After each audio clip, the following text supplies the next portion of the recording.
Dek, tepi dek. Dek. Jangan dek. Mami risau. Dia nak marah. Dek. Nampak tak? Kenapa dia bergetar macam ni? Nampak tak? Dia nak marah kakak lah tu. Tengok. Kuku dia. Nampak tak? Mata dia garang. Dia nak marah tak?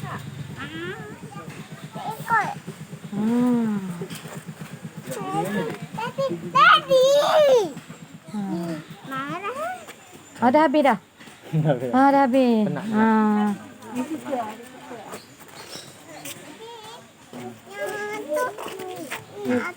Hai Awal.